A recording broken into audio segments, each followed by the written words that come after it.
और आज की दूसरी कहानी महाराष्ट्र के सतारा की है। सातारा के पौष इलाके छत्रपति नगर में जितेंद्र नारायण होलकर अपने परिवार के साथ रहते थे। परिवार में उनकी पत्नी भाग्यश्री के अलावा एक बेटी और एक बेटा था।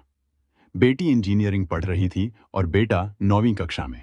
जितेंद्र शेकटा जिला मध्यवर्गीय सहकारी बैंक में मैनेजर थे, जबकि उनकी पत्नी भाग्यश्री जिला परिषद के आरोग्य विभाग में कमिश्नर थीं। 9 सितंबर 2017 की आधी रात के बाद जब सभी अपने अपने घरों में गहरी नींद सो रहे थे। 9 सितंबर 2017 की आधी रात के बाद जब सभी अपने अपने घरों में गहरी नींद सो रहे थे, तभी जितेंद्र होलकर के पड़ोसी पाठक जी के फोन की घंटी बज उठी। घंटी की आवाज से घर में सबकी नींद खुल गई। इतनी रात को किसका फोन हो सकता है, यह जानने के लिए पाठक जी ने फोन उठाया। दूसरी तरफ से जो सुना, उसे सुनकर उनकी नींद ही उड़ गई। फोन पर पता चला कि भाग्यश्री को मदद की जरूरत थी। उनके घर में चोर घुस आए थे और उन्होंने भाग्यश्री को एक कमरे में बंद कर दिया था, जबकि उनके पति के साथ मारपीट की जा रही थी। पाठक जी ने तुरंत कुछ पड़ोसियों को साथ लेकर भाग्यश्री के मकान की ओर बढ़े।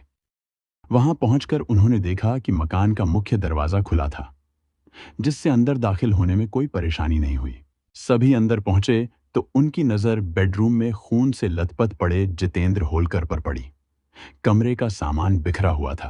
पड़ोसियों ने भाग्यश्री के कमरे का बाहर से बंद दरवाजा खोला तो वह भागकर सीधे बेडरूम में आईं और घायल पति से लिपटकर रोने लगीं। उनके रोने की आवाज सुनकर उनका बेटा यश भी कमरे में आया और पिता को उस हालत में देखकर वह भी रोने लगा। पड़ोसियों ने दोनों को संभाला और घटना की सूचना पुलिस कंट्रोल रूम को देकर जितेंद्र होलकर को अस्पताल ले गए, लेकिन अस्पताल के डॉक्टरों ने उन्हें देखते ही मृत घोषित कर दिया। पुलिस कंट्रोल रूम ने इस घटना की जानकारी वायरलेस पर प्रसारित की। उसी सूचना के आधार पर थाना सतारा के सीनियर इंस्पेक्टर मधुकर सावंत अपनी टीम के साथ घटनास्थल पर पहुंचे। पुलिस ने घटनास्थल पर लगी भीड़ को हटाकर मकान के अंदर गए। पहली नजर में ही मामला उन्हें रहस्यमय लगा। मधुकर सावंत घटनास्थल का निरीक्षण कर रहे थे कि इसी बीच शहर के सीपी यशस्वी यादव, डीसीपी राहुल श्रीरामी, डॉक्टर दीपाली घाटे और क्राइम ब्रांच के ACP Rameshwar Thorat forensic team के साथ घटनास्थल पर आ पहुंचे। फॉरेंसिक टीम का काम खत्म होने के बाद अधिकारियों ने भी घटनास्थल का निरीक्षण किया। निरीक्षण से साफ लग रहा था कि हत्यारे केवल लूट के इरादे से नहीं आए थे। मामला कुछ और ही प्रतीत हो रहा था। इस बात की जानकारी भाग्यश्री से पूछताछ में मिल सकती थी, लेकिन उस समय वह इस स्थिति में नहीं थी, इसलिए पुलिस ने उस समय पूछताछ नहीं की। घटनास्थल का निरीक्षण करने के बाद पुलिस अस्पताल पहुंची, जहां जितेंद्र होलकर की लाश रखी हुई थी। लाश का निरीक्षण करने पर कुछ हैरान करने वाली बातें सामने आईं। मृतक के हाथों और गले पर चाकू के गहरे घाव थे। साथ ही गले पर रस्सी के निशान भी दिखाई दे रहे थे।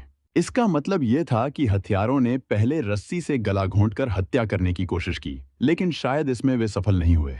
इसके बाद उन्होंने चाकू से उन पर वार किया। डॉक्टरों का बयान लेने के बाद जितेंद्र होलकर की लाश पोस्टमार्टम के लिए भेज दी गई।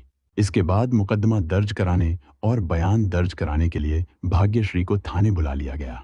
भाग्यश्री के बयान के अनुसार रात लगभग 10 बजे पति पत्नी ने साथ में खाना खाया और हॉल में बैठकर टीवी देखने लगे। उनका बेटा यश अपने कमरे में पढ़ाई कर रहा था। पौने 11 बजे के करीब जितेंद्र होलकर सोने के लिए अपने कमरे में चले गए, जबकि भाग्यश्री टीवी देखती रहीं। रात 12 बजे भाग्यश्री ने यश से पढ़ाई बंद कर सोने के लिए कहा।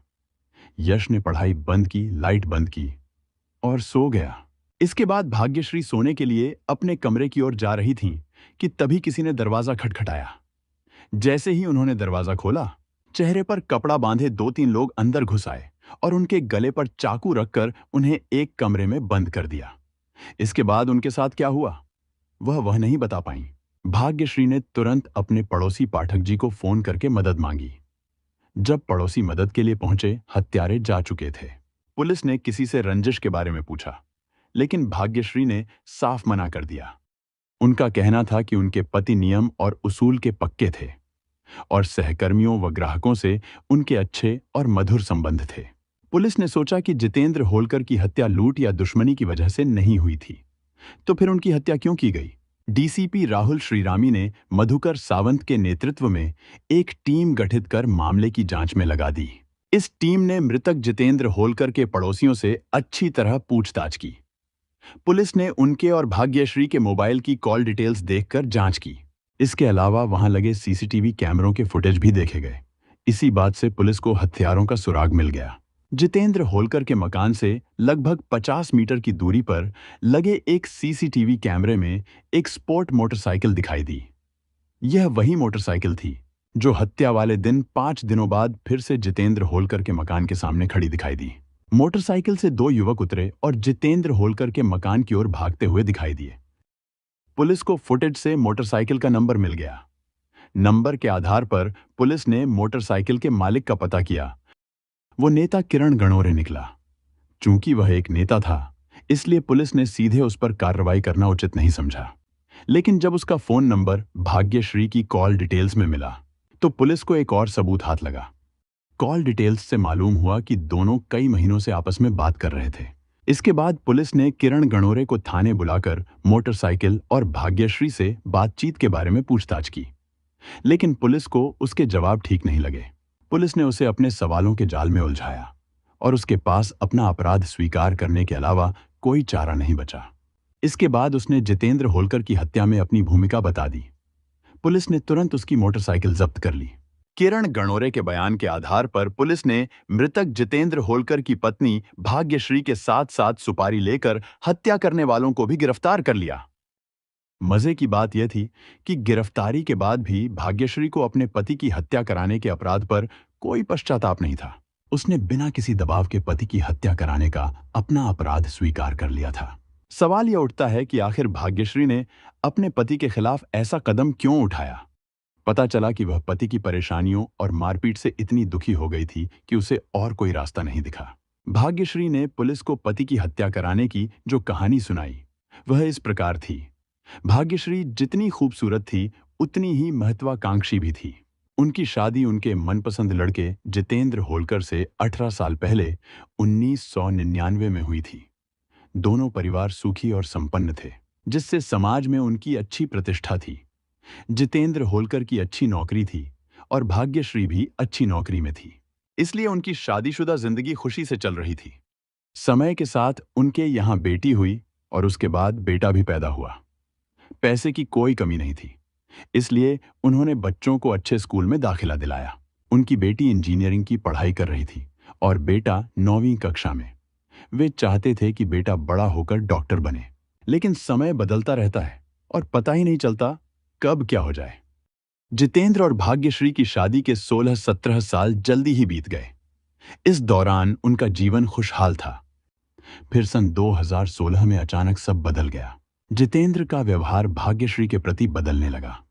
उन्हें अपनी पत्नी के चरित्र पर शक होने लगा और यह शक दिन ब दिन बढ़ता गया।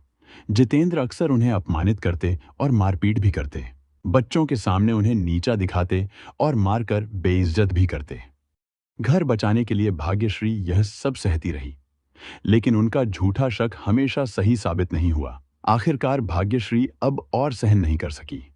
जितेंद्र के जुल्म अब बर्दाश्त से बाहर थे। तब उन्होंने फैसला किया कि इस जहरीले पति को हमेशा के लिए अपनी जिंदगी से हटाना ही बेहतर है। इस मामले में भाग्यश्री की मदद उनके ऑफिस में काम करने वाली शिवसेना के स्थानीय नेता किरण गणोरे की मां ने की। उन्होंने भाग्यश्री को सुझाव दिया कि किरण गणोरे से मदद ली जाए। भाग्यश्री ने किरण गणोरे से बात की तो उसने काम कराने का भरोसा ही नहीं दिया, बल्कि 2 लाख रुपए में जितेंद्र होलकर का काम तमाम करने का वादा भी कर लिया। पति के अत्याचारों से तंग भाग्यश्री ने हामी भर दी और एडवांस के रूप में 10,000 रुपए दे दिए। बाकी रकम काम हो जाने के बाद देने की बात कही।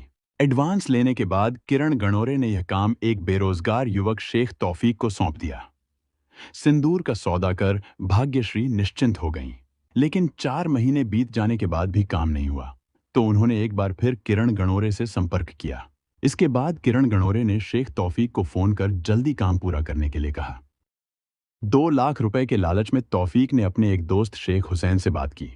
हुसैन को भी पैसों की जरूरत थी, इसलिए वह तौफीक का साथ देने को तैयार हो गया। किरण गणोरे की मोटरसाइकिल लेकर उन्होंने पहले मकान की रेकी की और भागने का रास्ता देखा। शुरू में उनका विचार था कि वे छत से मकान में घुसेंगे और फिर छत से बाहर निकलेंगे, लेकिन यह तरीका उन्हें खतरनाक लगा। इसके बाद उन्होंने लूट और हत्या की योजना बनाई और भाग्यश्री से मदद मांगी, जिस पर उसने हामी भर दी। घटना वाली रात जब पति और बेटा सो गए, भाग्यश्री हॉल में बैठकर हत्यारों का इंतजार करती रही। जैसे ही दरवाजे पर दस्तक हुई, उसने तुरंत दरवाजा खोल दिया और हत्यारों ने बेडरूम की ओर इशारा किया। पति पत्नी के रिश्ते बिगड़ने के बाद वे अलग अलग सोते थे। जितेंद्र के बेडरूम के पास पहुंचकर हत्यारों ने दरवाजा खटखटाया और बिना किसी शक के जितेंद्र ने दरवाजा खोल दिया। दरवाजा खुलते ही हत्यारों ने हमला कर दिया। उन्होंने साथ लाई रस्सी को जितेंद्र के गले में डालकर कसने की कोशिश की, लेकिन जितेंद्र ने धक्का देकर खुद को मुक्त कर लिया। हत्यारों का इरादा था कि गला घोंटकर हत्या करें और लाश को पंखे से लटका दें, लेकिन इसमें वे सफल नहीं हुए। फिर उन्होंने चाकू से सीधे गले पर वार किया, जिसे जितेंद्र ने हाथों से रोकने की कोशिश की, जिससे उसके हाथ जख्मी हो गए। हत्यारे के लगातार वार करने से जितेंद्र कमजोर पड़ गए और मदद के लिए भाग्यश्री को पुकारा, लेकिन भाग्यश्री, जिसने यह सब कराया था, दूर खड़ी अपने पति की मौत का तमाशा देखती रही। आखिरकार हत्यारे अपने मकसद में कामयाब हो गए। जितेंद्र की हत्या के बाद उन्होंने भाग्यश्री को बचाने के लिए उसके कमरे में बंद कर दिया और फिर उसी रास्ते से चले गए जिससे आए थे। इस तरह पुलिस ने 24 घंटे में इस मामले का खुलासा कर हत्यारों को गिरफ्तार कर लिया। पूछताछ के बाद पुलिस ने भाग्यश्री होलकर, किरण गणोरे, शेख तौफीक और शेख हुसैन को जितेंद्र होलकर की हत्या के मामले में नामजद कर चारों को अदालत में पेश किया, जहां से उन्हें जेल भेज दिया गया। पति पत्नी का रिश्ता भरोसे पर चलता है। अगर बार बार शक हो तो यह रिश्ता टूट जाता है। जब कोई इंसान बार बार अपमान और तकलीफ सहता है तो वह टूटकर गलत रास्ता चुन सकता है, लेकिन किसी भी समस्या का हल हत्या या अपराध कभी नहीं होता। इससे और जिंदगियां बर्बाद हो जाती हैं। अपराध कितना भी छुपाया जाए, सच सामने आ ही जाता है और सजा मिलती है। अगर भाग्यश्री ने समय रहते अपने परिवार, किसी सलाहकार या पुलिस की मदद ली होती तो यह दुखद घटना नहीं होती। इस घटना का सबसे बड़ा नुकसान यह हुआ कि एक घर हमेशा के लिए उजड़ गया। पति की हत्या हो गई, पत्नी जेल चली गई और बच्चों का भविष्य अंधेरे में डूब गया। पूरे परिवार की इज्जत और खुशियां हमेशा के लिए खत्म हो गईं। इसीलिए हमें हर कदम सोच समझकर उठाना चाहिए। गुस्से या बदले में लिया गया गलत फैसला जिंदगी भर का पछतावा बन सकता है। परेशानी कितनी भी बड़ी क्यों न हो, उसका हल बातचीत, धैर्य और सही रास्ते से ही निकलता है, अपराध से नहीं। हमारा उद्देश्य यह है कि लोग इन घटनाओं से सीखें और गलत रास्तों पर चलने से बचें। यह कहानी एक अहम चेतावनी है जो हमें बताती है कि जीवन में सही फैसले लेना कितना जरूरी है। हमें मिलकर एक बेहतर समाज बनाने की कोशिश करनी चाहिए, जहां प्यार और ईमानदारी की अहमियत हो। ऐसी सच्ची घटनाओं और उनसे मिले संदेशों के साथ मैं फिर लौट कर आऊंगा। तब तक के लिए सुरक्षित रहें, सतर्क रहें और याद रखें कि हर कदम सोच समझकर उठाएं।